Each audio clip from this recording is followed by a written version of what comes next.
Hello. Hello. Hi. Nice to see you. Yeah. Lovely to see you both.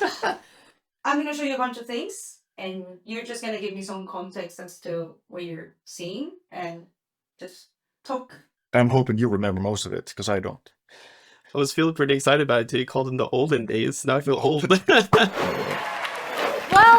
to Minecon 2015 in London. We are so excited to have all of you here today. This is our 4th Minecon. Yeah. Yes, oh, I remember this show.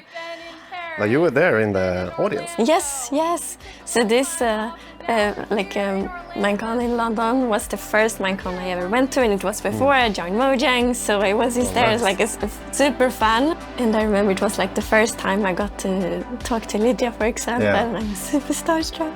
Pretty insane to see like 10,000 people in like a crowd, like in Minecraft, and that was something else, like a kind of a reality check to how many people enjoy and play this game, I think. Yeah, I remember Minecons were always like the biggest surprise, I think, for me. You could absolutely see how the community had really taken off. So I was at 2 Minecons before this in Paris and in Orlando, and quite strange because people would come up to me and like ask for autographs and things, even though I didn't work on Minecraft at the time. I just happened to have a Mojang branded t-shirt, right?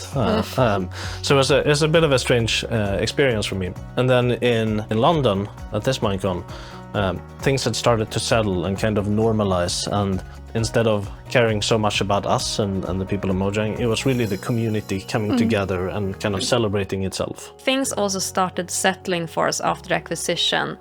Kind of a time of uncertainty and a lot of wondering and being a little bit afraid.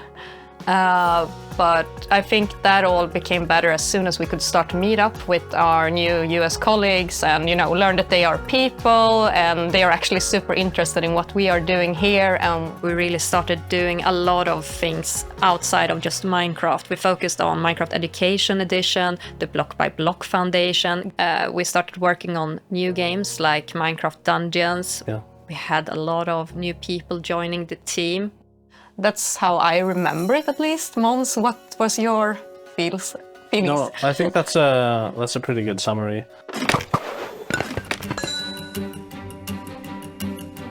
The exploration update. Is this when I just started? Lots of big things happening at the same time in my life. I moved to Stockholm.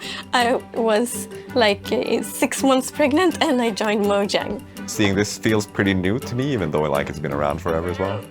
Do you ever go as a player? If I find it, yes, for sure. Like I definitely go to the mansions if I can find it. But... Yeah. And back then it was really, really tricky to do structures. We didn't have like a good system, so it's hard coded and like to get everything together, like the code is a mess. Love the chicken rooms. There's also the cat room that I really like. Personally, I love the Nitwit. I think it's the perfect example of the thing that exists just to exist. They walk around your village. It's fun. Oh, llamas! Yeah. I think the llamas stole the show, probably. That's the first mob Agnes worked on when she joined our team. I remember that. And I remember she did so much research. Yeah, she did so much research. Agnes! Twitter has decided llamas it is. You know what to do.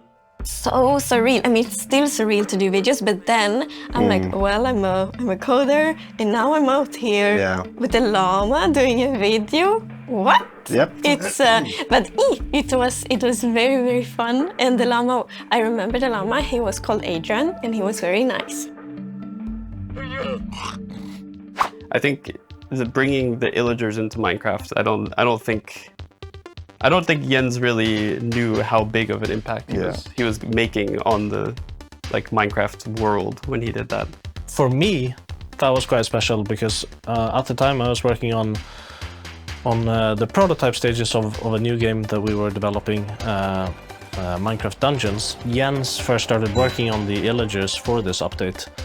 He did it specifically with Minecraft Dungeons in mind, so not everyone knows that, but we needed more enemy types, larger enemy variety to fight against in Minecraft Dungeons. It's a very combat-focused game.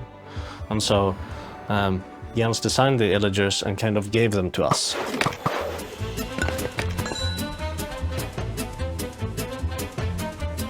Oh yes, World of Color! I think this is a super nice update. I think it goes so well together with the update that came before. That was more about combat and challenging the players who loved that type of gameplay in Minecraft, but this update's focus so much on more like the creative and expressive side. I really love showcasing the community creations as well, because they're so creative. We can't possibly imagine building, you know, cathedrals or giant flying parrots in the sky like that. I remember long discussions in the office on whether it was ethical to feed parrots crackers or not and how we should represent that in the game. Yeah. That's kind of special in Minecraft to have a mob that sticks by you. Yeah, that's like an Easter egg information, but one of the ambient sounds for the parrot is actually, it's like, hello. If you think about it, if you know it, then you can hear it like, hello. Hello.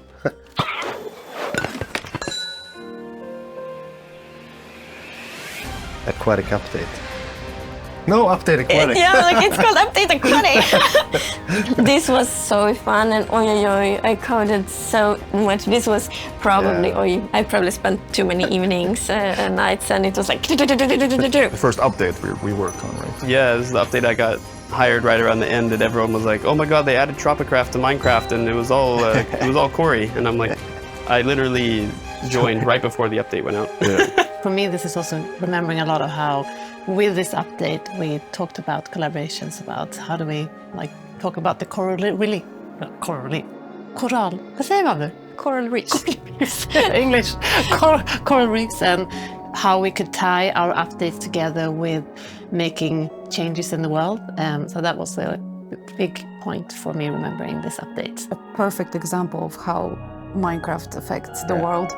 The turtles was super fun to work on. Like first being able to just read about real life turtles, and then trying to Minecraftify their behaviors. And I felt quite evil because, you know, it's a big thing with...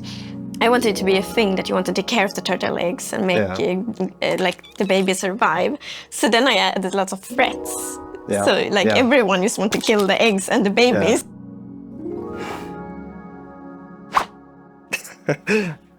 Oh, quite a lot of stuff here. Well, dolphins obviously were in the game, so I went to Kolmården to record some dolphins. Yeah, and the metallic ruler there is, I used that for the trident. Do you remember those twangs when you throw them and it is like... Yeah. And the milk is obviously for all the drowned, because we gurgle lots of milk back then. There's a lot of gurgling. Yeah, and the baby down there is my son, and which I used the recordings for the phantoms.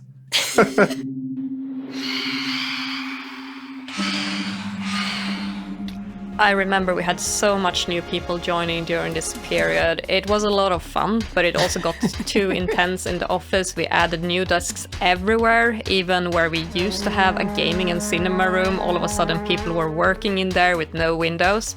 Of course, we wanted to add even more people to keep making our game great, and it led to us actually moving into a new office around this time. It was a fun time.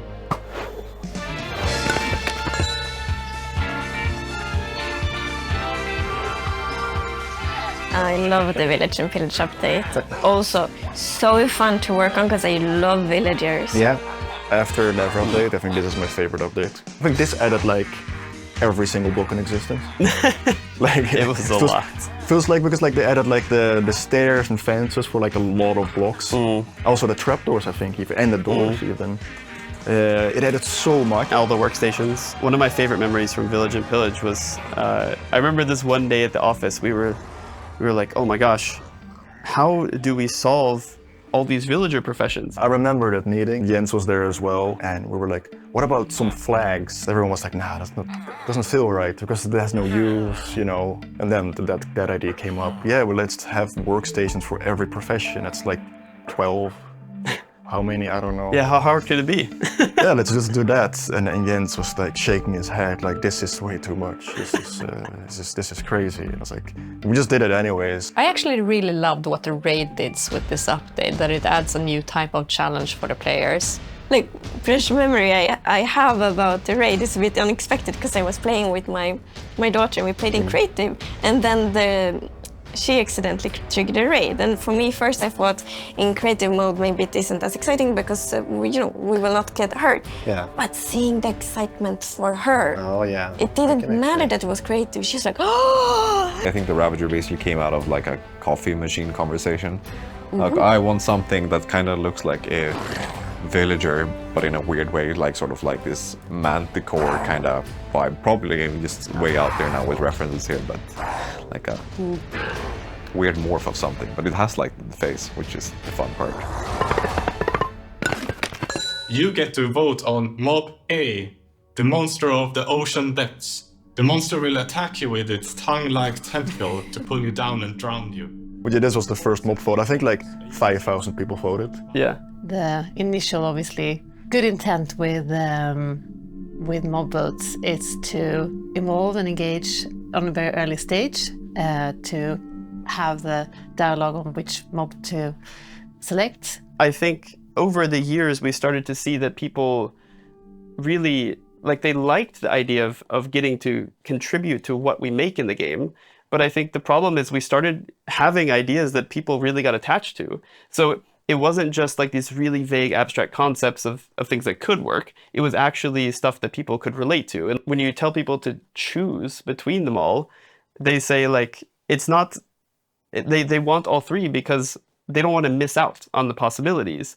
And I think the problem is it comes across as though like we have all three ready to go already. They're already designed, they're already coded, they're already like fully polished features, and we're just like waiting to press a button on only one of them, and then we're going to throw out the other two. Adding anything to a game is super complex. It needs to fit into the ecosystem, it needs to go into all the system, it needs to make gameplay interesting in some aspect, right? We need to reach a certain quality on for all different ways you play, like if you play on a console, if you play on touch, on PC, Bedrock and Java.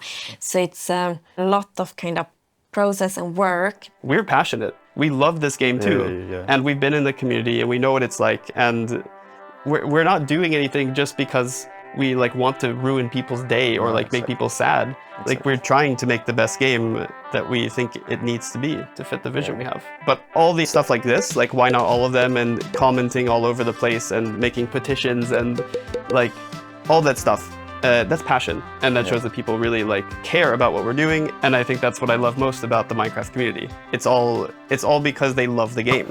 This is for another update. Mango trees. This was a rough time in general. We were all in a weird place. It was an interesting time. It's not really clear how this thing that we love so much happened.